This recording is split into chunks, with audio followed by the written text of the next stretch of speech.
Bismillah walhamdulillah wa salatu wa salamu ala rasulillah wa ba'd. Ishimwe n'ikuzo n'iby'Uwiteka Allah subhanahu wa ta'ala. Amahoro asakare ku ntumwa Muhammadin sallallahu alaihi wasallam. We hamwe n'umuryango we n'abasahaba be n'abandi bose bazagera ikirenge mu cyabo kugeza ku munsi w'imperuka. Dusaba Uwiteka Allah ko natwe kuri uwo munsi twazazurwa twishimye kandi twishimiwe nawe. Bavandimwe rero muri kumwe n'umuvandimwe wanyu Ndahimana Ahmed mvuga butumwa nkaba nkora akazi k'Imana guhamagara abantu kugana inzira y'Imana. Nkaba ndi kumwe n'umugabo wari pastor wamanuraga imyuka ariko ivumbi rigatumuka. Nibyo Bwira abantu. Njyewe nitwa Alhaji Kamana Suleiman, ndi umuvugabutumwa muzi cyane mu muryango w'Abayisilamu mu Rwanda. Nibyo nitwa Sege. Naam. Bwa Sege? Naam.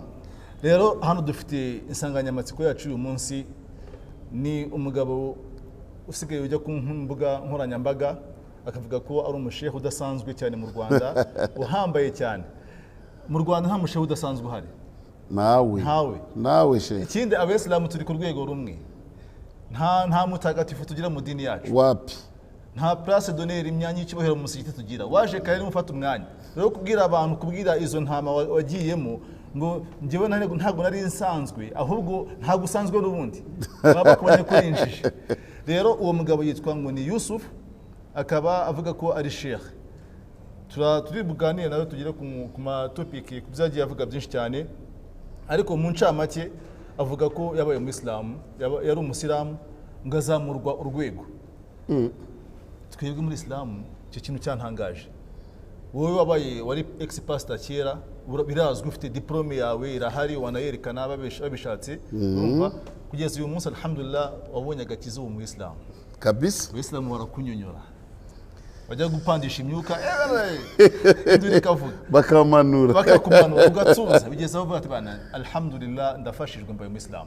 Rero ndashaka kunsobanurira imyanya mu madini yanyu harimo inzego, harimo intama, harimo abashumba, ariko ngiyewe nisi Muslimu intama. Uziyankorera n'Imana ibizi. Kondo. Rwese umuntu ashobora kuhinduka kuba intama kweli? Ntibibaho. Rero ndashaka intama ikambara karuvati. Abandi ari abashumba. Ndashaka nguha umwanya unsobanurire kuzamurwa mu ntera. Ngo yari umusilamu bamuzamura mu rwego. Twebwe izo nzego ntabwo tuzizi. Ubwo ndaguha umwanya unsobanurire inzego. Twebwe hari Abayisilamu aho ndirimo abasheikh, sibyo? Umusheikh ni umuntu wagiye mu shuri ariga teologiya y'Islamu bigezaho ajya muri kaminuza araminuza arabyiga. Hakaba harimo abo bita abahaji. Haji ntago ari titire muri Islam. Haji ni umuntu wujuje inkingi ya gatanu y'Ubuyisilamu. Yakoze umutambagiro mutagatifu. Ntago ari titire aba yabonye gusa uko yakoze inkingi. Urumva? Yakoze inkingi ya gatanu yujuje inkingi eshanu z'Ubuyisilamu. Rero njyewe ntago nzi inzego z'Ubuyisilamu rwose. Umwanya no wawe bwasegeye. Inzego yavuze hariya ni mu Bukristo mu Buyisilamu? Ngo yazamuye yabaye umusilamu azamurwa urwego. Mu Bukristo? Mu Buyisilamu. Njyewe ninjiye dini alhamdulillah. Abayisilamu icyambere ndashimira Imana kubera ubukire mfite n'icyubahiro mfite mu mutima wanjye na mbere y'Imana ni kuba mu Islam. Icyo nicyo cyambere. Nago ndeba amafaranga, nago ndeba iby'amashuri, nago ndeba imyambaro, oya umutima wanjye nicyo cyambere. Kubera iki? Icyo nicyo Imana izambaza umunsi w'imperuka. Ibindi byubahiro nibyo umuntu arivugira. Ntago uzabazwa uti kuki tatunze amafaranga? No, ntago uzabazwa iyo ngiyo shehe. Nibishoboka amafaranga shehe noti acha hiyo. Urumva ariko ngewe nari mfite n'ikibazo cyo kuba nibereye ndi kujya kwiga, ndi mu ishuri ndi kwiga ibyerekeranye n'idini y'Ubuyisilamu. Ubwo rero urumva ko ntabwo nari nitaye cyane ku kumenya ibyo barimo barakora, ntabwo byandebaga. Nuko ngo waje kwiga rero byaze by'emenema wize uranazamurwa mu ntera. Urumva uriga bakakuzamura mu ntera birumvikana bitewe n'uburyo bari kubona wenda imikorere cyangwa se uburyo idini ishaka kugira ngo ukore. Urumva ngewe narakoraga kandi none mfite n'amahirwe yo kuba nari nsobanukiwe cyane ku byerekeranye na Bibiliya. kuko uko najyaga kwiga ishuri bure urabona muri Isilamu habamo uburyo bw'ubuhanga uragenda ukiga ishuri rya Isilamu noneho ugacya no mu ishuri bakwigishamo ibya Bibiliya. Sasa uyu mugabo kuvuga ngo yarazamuwe sinzi njyewe ninjiye dini mwese muri bashahidi ninjiye mfite n'ibipapuro by'amashuri ariko mu Bisilamu kuvuga ngo kubera winjiye directement wari pasteur yariya ukinjira hano bakakuzamura nukubesha ijana ku ijana sheikh.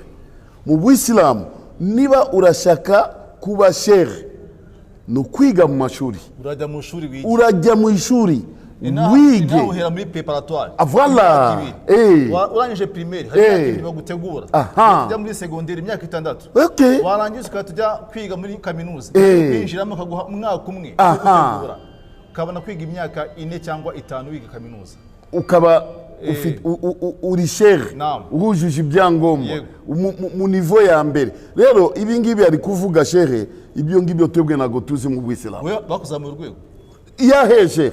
Ejo bundi hari Pastor Yusuf, Padiri Yusuf. Padiri wari umuyobozi wa diocese ya Kabgayi. Sheikh icyo yakoze gusa nuko ari umwarimu usanzwe n'umwarimu y'amashuri yize mu kizungu ariko mu dini ni umuyisilamu sheikh ni umuyisilamu usanzwe ariko njyewe naje kugerageza kuba umuvuga butumwa sheikh nalingania dini ya Allah kuingiza watu katika Uislamu.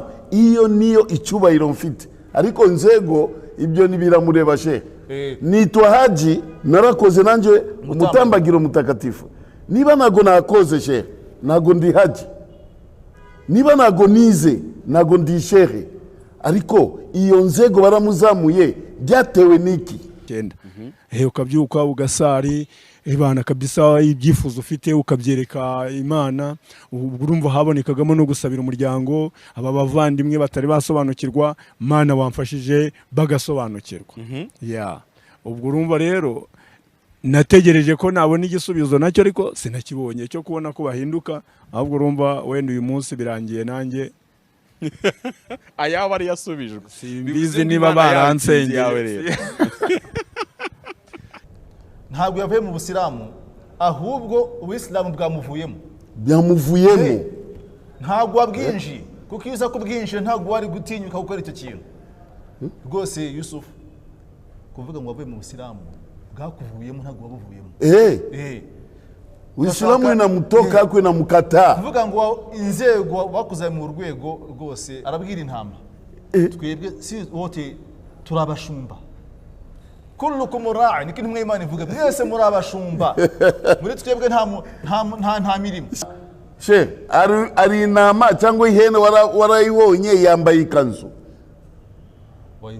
wayivanahe sasa ihene cyangwa iyi ntama ni kondo she ari kwambara n'amakanzu bite byanyu. Nta muri Islamu nta rwego nta nzego zirimo ngo umuntu yinjira idini yabaye muri Islamu. Icyo nakubwira twebwe turavuga butumwa twinjiza abantu amanywa n'ijoro kabisa inzego zitandukanye Jewe ni umuvandimwe Sege tumaze kwinjiza abashumba abapasiteri barenze 15. She nje mfite liste hariya ku biro she bapasiteri bonyine bageze 21 21 pasiteri twamaze kwinjiza. Ari inzego torabazamuye kubera bari bapasiteri nanje ndacyari kabwera ndi Muislamu. Sasa wewe bakuzamure nkande rero nibigaragaza ko ari kubeshya abantu. Rero ndumva iki cyasobanutse muri Islamu rwose nta nzego zihari. Imana yaravuze iti kullukum sawasiya ka asnamil misht ngo mwese mureshya nk'amenyo y'igisokozo imbere y'Imana. Murareshya umwiza imbere y'Imana n'umutoni imbere y'Imana wa muntu utinya Imana kurenza abandi. Rero muri Islamu nta rwego urangara ari hejuru uri ari hasi uri ari hagati twese turareshya. Niyo mpamvu ni winjira mu musigiti ntago uzasangamo place d'honneur imyanya y'icyubahiro uretse umwanya umwe gusa w'imbere w'umuntu uyoboye isengesho nabwo ariko atisumbuye abandi areshya nk'aba ku murongo ari imbere gusa. Ibi tubisanga muri Nehemiya she ubasomere Nehemiya 8:4 umva shere izo ntebe bashira hariye imbere ku rusengero shehe ntabwo ari ibyo Eh, nta hantu byanditse muri bibiliya ko abayobozi bicare hariya imbere iyo baje kare ni gufata umwanya w'imbere. Nehemiya 8:4 umva haravuga hati Aha. nuko Ezira umwanditsi hagarara ku ruhimbi. kuri uhimbi Uruhimbi ni urunguru.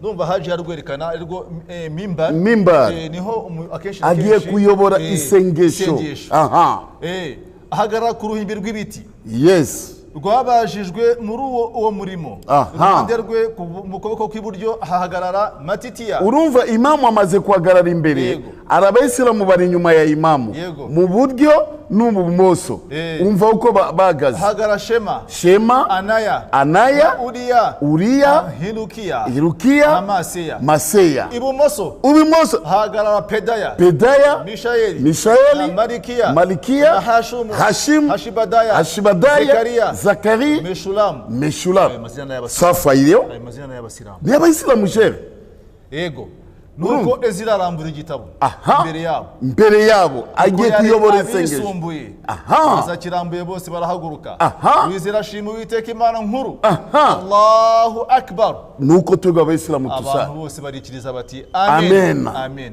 batega amaboko yabo abarangije bajya ruku amaze bubika imitwe baramye Uwiteka bubitse amaso yabo hasi bubamye hasi sijida iyo ni byo sengesho ry'abayisilamu muri Islamu hano iyo waje mbere nubwo ubona umwanya w'imbere sasa ujya inyuma batubwire she bya bindi by'ukwicaza abantu hariye mbere babisomye he kera higeze kuza umuyobozi umuperezida Kadafi aje gutaha umusigiti hara kuri markazi ari Nyamirambo Omar Kadafi uramubona yari perezida hari ikigo c'amashuri cyari cyaramwitiriwe nawe ubwe rimwe na rimwe yazaga gusura icyo kigo akagitangamo inyigisho yatwigishije rero ku isomo ryitwa tawhidi wa undi yaramwigishije uyu mujama ati amwigisha he amwigisha aje gutaha umusigiti ahageze asanga umusigiti wuzuye aba protokole bari bateguye ahagomba kwicara asanga abasilamu bahiyicariye abasaza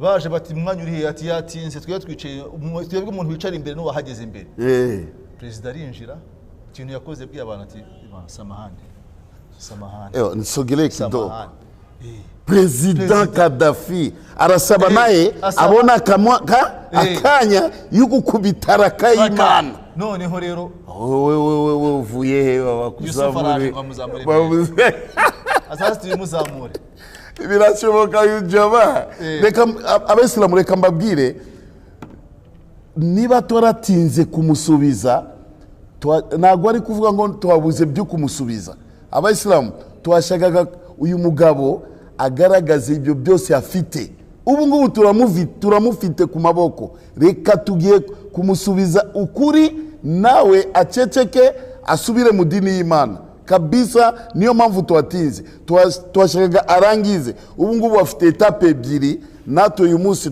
tugiye kumusubiza kugeza kuwa mbere tuzongera kumusubiza namushehe cya kabiri aravuga ati hari abantu b'abarimu bakomeye cyane bateologe bamwigishije bamuha inzego mbese ngo ugasanga ngo muri 2001 kandi mbese aragenda akavamo mu ncamake ngo afite abantu mbese bize Bibiliya cyane abantu bihaye Imana ngo bamwigishije Bibiliya ndayiga nkagenda nyigishwa n'abantu bayize abateologe bahambaye cyane urumva ubwo rero byose tukabihuriza hamwe kugira ngo murwanye ubukristo ni nayo ntego n'ubundi aba ari kurwanya ubukristo kugira ngo urwanye ubukristo neza nuko ubwinjiramo ukabumenya warangiza ukabusenya umenya aho intege nke ziri kubizera ubusenya ubuzi neza Sheikh arabesha ibintu bya teoloji ndabizi wenda aze tumufashe nimwereke inzego za teoloji atubwire mwaya masomo ya teoloji yize muye nivoshe ari icyo bita école ari école biblique sawa ari formation nk'amahugurwa n'amahugurwa formation biblique urumva she Naam. biblique ari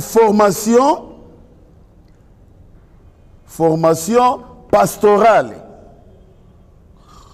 yaje école pastorale iyi niyo secondaire y'ubupasiteri hanyuma ikaza faculté cher niyo université faculté de théologie atubwire muyizi niveau yize muye niveau hehe atubwire namore njyewe kugezana n'ubu cher ndi kwibuka abari mu banyigishije nago shobora kwibagirwa abari mu bose bakwigishije cher njyewe ndibuka ari docteur Afumba yaranigishije méthodologie pastorale yaranigishije cher ari undi professeur itwa Wembo yaranigishije ari professeur Kasongo yaranigishije buriya mwarimu na n'uyu munsi chere ari umupasiteri twiganye chere France barantelefona barakeka ko nafuye yaratangaje ko Sege yarafuye kubera yaragiye mu dini ya Kisilamu wozi namaze gufa niyo makuru twabonye uyu munsi mu gitondo sasa nababwiye nje ndacyahari sasa n'umurambo uri kubavugisha ndacyahari kandi imaneza mu buzima burebure nzakubitira kanku ibyo bintu byo kubeshera ubuyisilamu no rero icyo kintu urumva iyi formation cher école biblique formation biblique formation pastorale école pastorale kugeza faculté de théologie yize he mu niveau hano mu Rwanda niye shuri atubwire urasanga nibi byose ndi kuvuga she nagwazi naam ibyo ni igicuku kuri we indi kintu twajyaho cya gatatu aravuga ati njyewe naje mu busilamu bakajya bantuma kuneka hanyuma bari bagwaye misi ubundi yo kujyayo wowe muri Islamu bakohereza icyambere bari ukureba imyizerere y'iyo dini yadutse sibyo iyo umaze kuyireba ubwo ndavuga ku ruhande rwacu rw'idini ntabwo ndi bujye mu ruhande rwa politike kuko muri politike ho baba gusaba kumenya neza ukinjiramo neza ukamenya intego y'iryo dini kubera ko nawe urabizi ngira ngo hari igihe abantu bashinga amadini ariko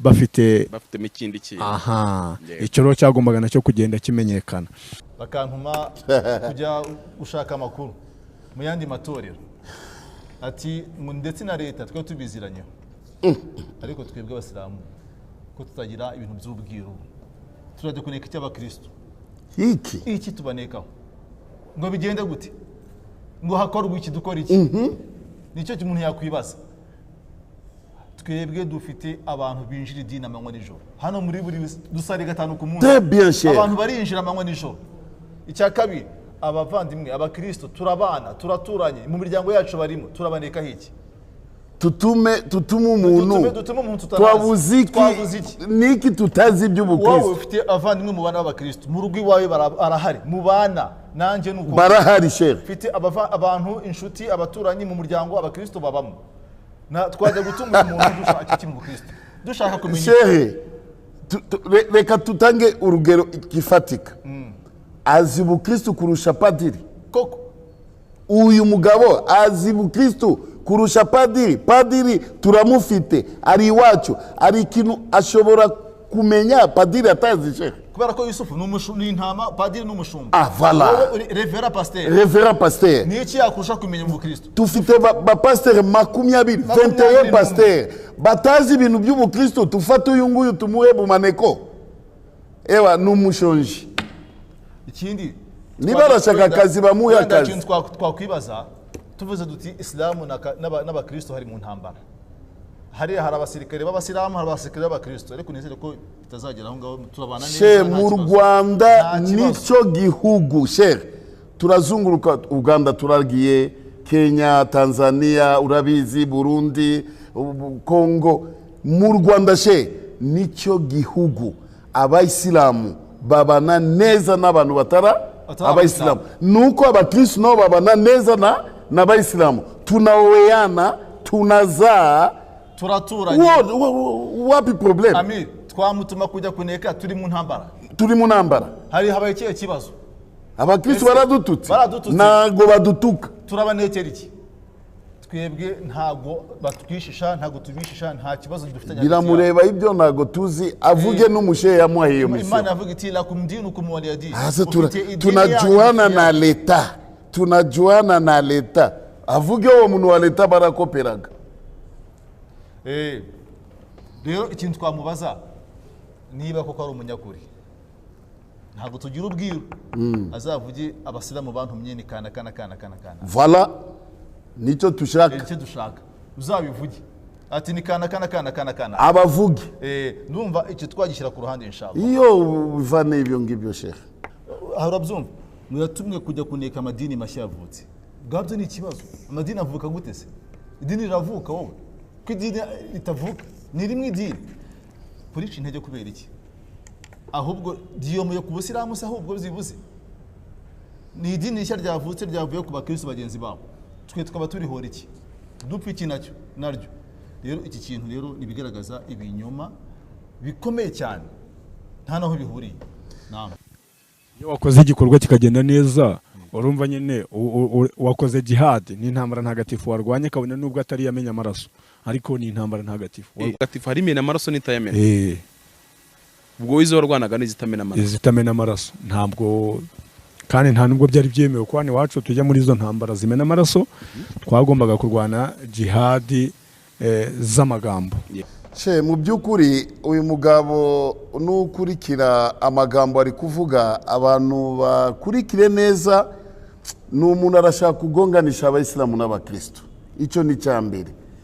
Kwa kundi twamaze kuvuga mu kanya, ubuyobozi ifata umuntu n'uyu nguyu imushire mu kuneka yandi madini, niye dini yaje tutazi uko yaje twegesheje. tuzi igihe yavukiye, Tegereza she wayishyizeyo, tuzi ni nta mpamvu ryabayeho, tuzi aho rikorera, tuzi uburyo ryigishwa. buri dini iri hano ku isi yose tuzi nuko byaje. Ntabwo ari ikintu kisha kuri twebwe, ntabwo ari ribanga, ni ibintu biri mu bitabo, bafite amateka yabo. Nk'uko iyi dini yaje, tumufate tumushyire ibintu tuzi, tumuhe akazi y'ibintu tuzi. she ibyo ni ukubesha kabisa, agerageze kubesha n'ubwenge. Ikigaragaza ko uyu muntu avuga ko wenda ibyo yakoze ngo ngewe n'izi dini n'izi narizi, kwiga birashoboka, ntabwo twabihakanye, ariko se umuntu wizi idini atazi gusoma Qur'an, bimanutse hapfa ukagera hasi kuri aya ya nyuma iravuga ngo lakumudini waliyakumudini, mufite yanyu dini nikagira yanjye dini. She wumvishe ibyo lakumdinukum waliyakumdini, uwo muntu urumva ntabwo ari icyara biki ngiki. Niba warize idini byibuze wagombye kuba uzi gusoma Qur'an. Iyo mfite umwana w'imyaka natwe waja leo shehe, turagerageza waja leo shehe. Umwana w'uruhinja wanjye yatangiye kuvuga bazi gusoma imirongo ya Qur'an. Wallahi ajya mu shuri, ajya muri primaire byibuze amasuri 9. Yusufu no gusoma isura yoroshye nk'intabishobora, yoroshye she, iyi nta muntu wayibagirwa. Niyo yamara imyaka 10 atari mu busilamu ntabwo ajya yibagirwa isura. Nibigaragara ko rero atubeshya. Rero Yusufu ati nize kuri Institut Islamique. Rero nari mu ishuri, uratuza neza ngo wige Islam. Ndiga muri Institut Islamique pamara imyaka 3 yonyine. Uvuyemo bahita baguha iki? Navuyemo hariya simbukira Libya gatoya. Ndagenda ndiga buriya mu bintu byashoboye gutuma nkanguka cyane, ni amagambo mu kigo cyo bita Omar Gaddafi. Uramubona yari perezida, hari ikigo cy'amashuri cyari cyaramwitiriwe, nawe ubwe rimwe na rimwe yazaga gusura icyo kigo akagitangamo inyigisho.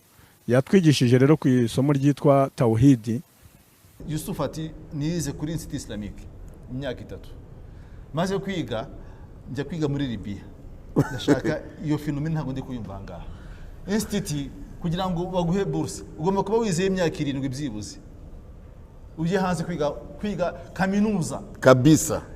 kubera niyo iyi mahadi niyo ni segonderi segonderi ni segonderi aha ntago kuri institute habaho imyaka 3 yo kwiga muvandimwe ntago yihari shehe umwaka umwe wo kugutegura kugira ngo ujye muri segonderi w'imyaka 6 wayirangiza ukabona kwiga kaminuza kwiga mu mahanga cyangwa mu bihugu by'amahanga ese iyi myaka 3 wari ufite yihe nivo y'ubwenge yatumye usimbuka imyaka 4 yose ukajya kwiga mu mahanga biri kuncanga ndabisobanukirwa bwana Yusufu n'abakristo babyumve waza bitubwira babyumve kabisa wari ufite cyambere winjide n'umusilamu mushyashya wize imyaka 3 kuri institut islamique secondaire aho kwiga imyaka 7 wize 3 utaruka ugiye kwiga muri Libya ageze Libya hano kwanza hano ninde yari directeur we nabivuge abarimu be baramwigishaga she ushobora kwibagirwa abarimu bakwigishaga dore na n'ubu she we nibakubaza ninde yari directeur wanyu uzavuga she Daudi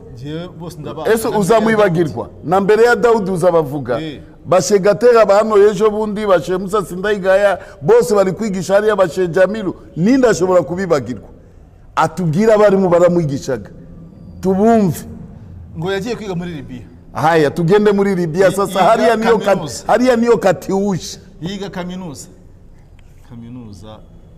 simpakanye ko atayize na professeur Gaddafi azatwereke diplome ubu nkutumye diplome yawe wahamagara madame alo ewa seconde she iri mu biro ubu ngubu iri mu biro nukuzana hano tu wiga teology bwana y'abakristo diplome irahari noneho agashari kwiga muri Libya ngo umuntu ngo hakimu bitiriye ngo Omar Gaddafi amin mu Rwanda n'umuntu utaragiye muri Libya izina rya Gaddafi arizi ni Muammar ntago ari Omar Gaddafi Voilà. Omar Gaddafi bigaragaza ko ari ipipirano ibinyoma ari gufonda ngo Gaddafi araza kubigisha la ilaha illallah none aha ngaha turi mu kiganiro Dieu di best dahagera sinahabaye nta nubwo nahize ariko inshuti zawe abashehe bize barahari telefone umushehe twa Biziyaremye Hussein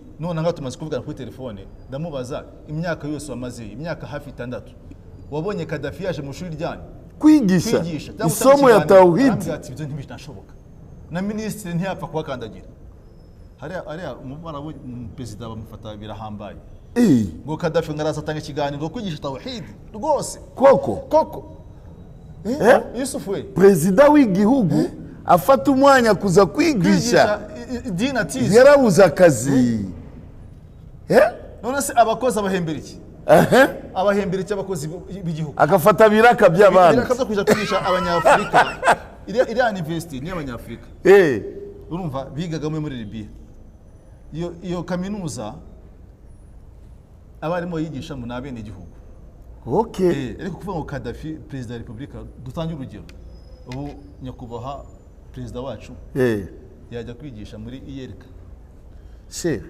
agiye gutanga isomo nibishoboka koko uzi n'inshingano afite ku muzingano atubwire n'undi president ari professeur kuri Afrika cyangwa hanze mu Burayi president afite ntago ari nkatwe nta mwanya afite y'ibyo ngibyo akora ntasinzira ntaruhuka ayobora miliyoni z'abantu z'abaturage abo bose babarebera umuzanire ibintu byo kwagarara ku taburo bana tauhidi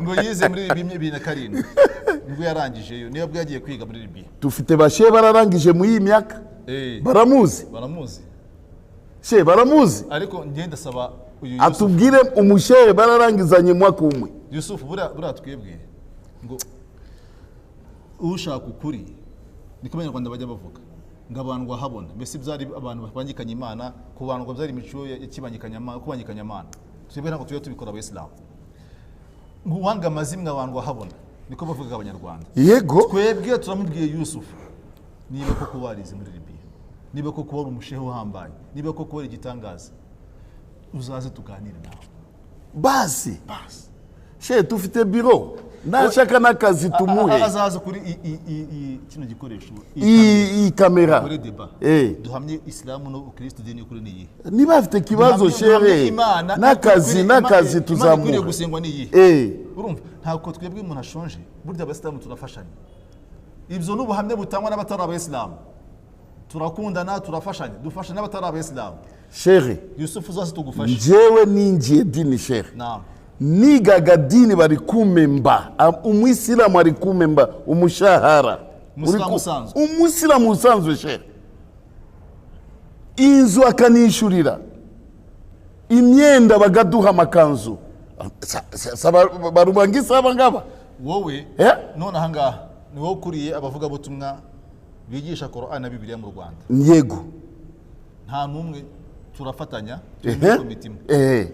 Kuva i Rusizi kugera i Rusumo. Kabisa. Bose turabazi. Bose. Dufite ihuriro rya umuntu wese. Wese. Dufite ihuriro ryacu. Yusufu sinkuzi.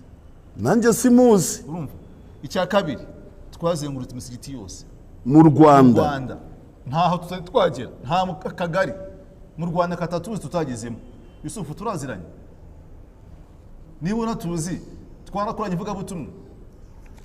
Wowe kuba wava mu Busilamu ntabwo ari igitangaza. Ubusilamu bwakuvuyemo. Ariko rero twebwe buri mwaka byibuze twinjiza abapasiteri babiri. Byibuze buri mwaka.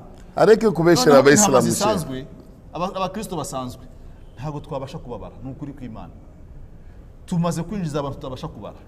Rero kuvuga ngo uyu muntu yize muri Libya yakoze ibiki no kubeshya abantu. Yigishijwe na Gaddafi. No kubeshya abantu. Ahubwo bavuga uti njyewe. Ariko wenda na Rwanda ari kuvuga Gaddafi undi wa quartier umwana bahaye izina ya Gaddafi. Yavuze president. Subhanallah. Ariko wamugani wasanga agasha muri Nyiranga. Uratari Gaddafi president. Mumubaze neza Sheikh. Wenda Gaddafi. Omar Gaddafi ni wavuze. Nashoboka ko atari waundi Muammar Gaddafi. Nashoboka. Omar nagwari Muammar Gaddafi. Hariya tutandukanyiza ibintu Sheikh. Mu gusoza iyi topic turiho twebwe abayisilamu ntabwo tuneka abakristo. Tubabanira neza.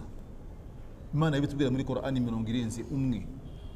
La yanhakumullahu ntago Imana ibabuza kubanira babandi batabarwanyije ngo bamenyeshe mazu yanyu. Mu Rwanda nta mwuka mubi hagati y'abasilamu. Kuva abasilamu na katolika byagira mu Rwanda n'abakristo ntago twe twashyamirana n'umunsi umwe. Uyu umunsi umwe haba ari abayobozi haba ari abigishwa ntago turashyamirana. Ari ihuriro y'amadini. Ari ihuriro y'amadini. Irahari. Iryo huriro ntago ari ugusenga. Ntago bisobanukiwe. Buri muntu afite uburyo asenga. Ntago twebwe abayisilamu n'umunsi n'umwe tuzahura n'abakristo ngo tugiye gusengera hamwe. Ntabwo bizaba. Atandukanyize arakanu yavuze umuhakanyi. None se ntago tuzi abahakanyi ni bande? Abahakanyi ni n'abantu batemera Imana. Sibyo muhakanyi she? Ariko wewe uri umukristo. Ntago ndi umukristo. Umukristo kwita ko uhakana ubukristo. Gute? Bwemera baba umukristo. Uko bimeze. Ngiyewe ndamutse nemera ko ubukristo ari idini mbona ko ari idini y'ukuri nayijyamo. Ariko nahisemo idini ya Islam. Kari yo dini y'ukuri. Niyo mpamvu cyitwa amadini yose nashyize ku ruhande mitamo idini imwe y'Imana ari Islam. Rero nawe umukristo ambona ko ndi umuhakanyi. Twebwe abayisilamu ntabwo dutuka abakristo. Nta rwango tubafitiye, nta mutima mubi tubafitiye. Urumva ni bagenzi bacu duhuriye ku gihugu ntabwo dushobora tusangira byinshi cyane byinshi duhurira mu bintu byinshi cyane biduhuza. N'abanyarwanda natwe turabanyarwanda igihugu cy'u Rwanda twese turayisangira abana turabyarana. Ariko uyu mugabo agende gake ashaka kumutiranya afunge kidogo. Sasa mu gusoza hari ikintu yavuze ngo ijambo ry'Imana. Buramenye tarabisobanukirwa neza. Sheikh wallahi kawera data Sheikh Imana mukawera. Naam. Menya tarabisobanukirwa neza. Twebwe Abasilamu turabizi. Ibyo byose Sheikh turigisha buri twigisha Qur'an na Bibiliya. Biri hano ibindi biri hano. Nibyo tushinzwe. Ibyo dushinzwe ko kazi kacu. Tubihoramo. Na kandi kazi tufite. Rero tuvuga ngo mwuka wera ubutatu butagatifu ubuki butatu n'ubuki. Ubutatu n'ubuki Sheikh. N'ubuki. Gusa si ipfobya. Nifobye Sheikh. Nifobye Sheikh. Ubuntu butatu. Tufate urugero uyu mugabo afite umugore. Yego. Umugore we yasotse. Yatinze aho yagiye. Arabaza umuntu, bwana ntago wabonye umugore wanje hariya.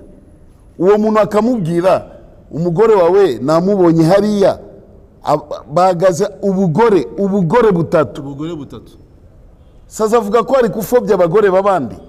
Niba utashobora gukoresha ku bantu iryo jambo, gute ushobora kuyikoresha kumana ubumana butatu? Nibishoboka she. Twebwe turi tayari kuganira nawe akagaragaza imyemerere ye y'ukuri, tukagaragaza iyacu, ariko mumbwije ukuri ntashobora kubitinya. Reka nimuhe information she. Yego. Aze ariko tumuhe information. Yego. Icyambere yavuze Korani iravuga ko Yesu ari we jambo ry'Imana. Chéri, umuntu wese yaje mu jambo ry'Imana. Yego. Umuntu wese yaje mu jambo. Wowe jambo. Nanjye. Voilà. Iyo musozi ni jambo. Igiti, ifi, nyamaswa byabaye mu jambo ryande ry'Imana. Nuko na Yesu nawe yabaye mu jambo ry'Imana, akaba umuhe Yohana rimwe umuto w'amagambo. Niba koko arasoma abyumve hariya. Yohana igice cya mbere umurongo wa mbere. Yohana igice cya mbere umurongo wa mbere. Umurongo uravuga uti umutwe w'amagambo. Yego. Yesu Kristo rero jambo ry'Imana ahinduka umuntu. Uri kumva? Yego. Haravuga hati aya ni amagambo yanditswe n'amagambo ya Yohana. Voilà. Tugomba kukimenya. N'amagambo ya Yohana nagwa ari y'Imana cyangwa nagwa ari ya Yesu. Amagambo ya Yesu, amagambo y'Imana. Voilà. Kandi uyu murongo wa mbere muri Bibiliya nta handi hantu uzawusanga. Wapi? Ni Yohana wenyine wabivuze. Wenyine yarabivuze. Mbere na mbere hariho jambo. Aha. Jambo yahoranye n'Imana. Voilà. Kandi jambo yari Imana. Voilà. Uwo yahoranye n'Imana mbere na mbere. Yego. Ibintu byose niwe wabiremye. Ndetse mu byaremwe byose nta na kimwe kitaremwe nawe. Voilà. Nukuvuga mbere y'ibintu byose kuremwa ni ijambo ry'Imana byari imbere. Kugira ngo amazi ibe, Imana yaravuze. Kugira ngo umusozi ibe, Imana yaravuze. Kugira ngo natwe tube, ni jambo yari imbere. Niyo mpamvu Yohana yaravuze mbere na mbere ariho jambo. Kandi uwo jambo yari kumwe n'Imana. Umuntu wese ari kumwe n'amagambo ye. Natwe turi kumwe n'amagambo yacu.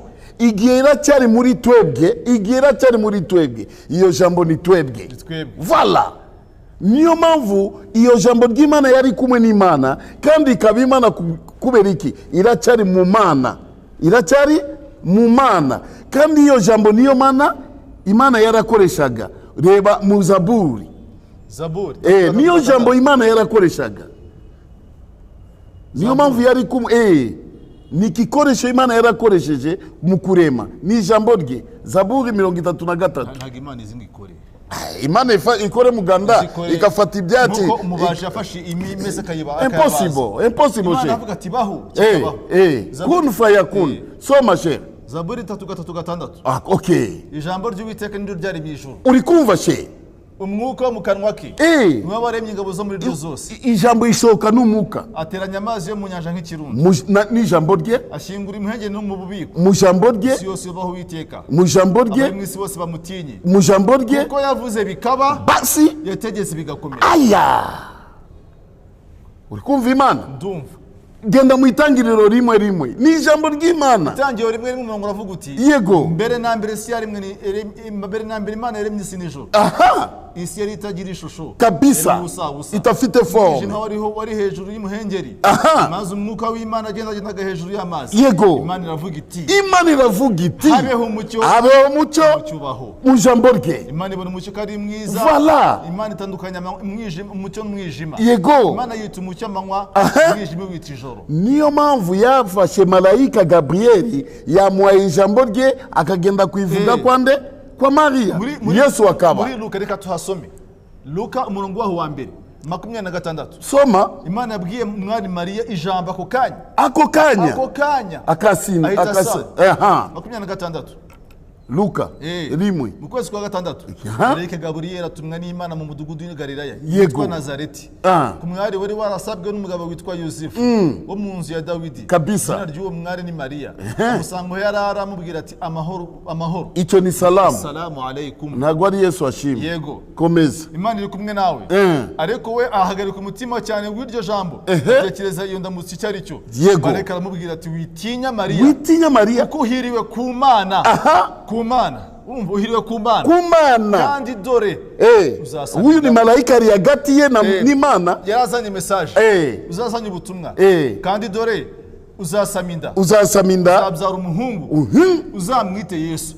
Malaika Gabriel yazanye ijambo ryande yayigejeje kwande kwa Yesu. Yesu yabonetse mu jambo ryande ari kibazo hariya ako kanya cyumubwira tuzasama inda Yesu agira gute Yesu asama ako kanya atenywa. Yesu ni ijambo ry'Imana wowe uri ijambo ry'Imana nanjye ni ijambo ry'Imana isi tureba ni ijambo ry'Imana amiri urebye umurongo uvuga muri Abaheburayo 11:3 sawa ubivuga neza cyane gatanga umuntu ntangire nitwe duhindura dusoze inshallah dufate indi topic dusoze aravuga hati Abaheburayo 11:3 ngo kwizera niko kutumenyesha yuko isi yaremwe n'ijambo ry'Imana. Iyi si dutuyeho aba bantu bose byaremwe n'ijambo ry'Imana. Muri Qur'ani isura ya 2 umurongo w'117 uvuga neza cyane ngo wa idha qadha amran fa inna ma yaqulu lahu kun fayakun. Imana iciye iteka iravuga iti ba bikaba. C'est fini. Rero Yesu ni ijambo ry'Imana ni ukuri nanjye ni ijambo ry'Imana ni ukuri urumva. Rero kuvuga ngo Yesu niwe wenyine ijambo ry'Imana angaho no kwibeshya. Nje reka muhe devoir. Naam. Agende atshakishe muri Bibiliya.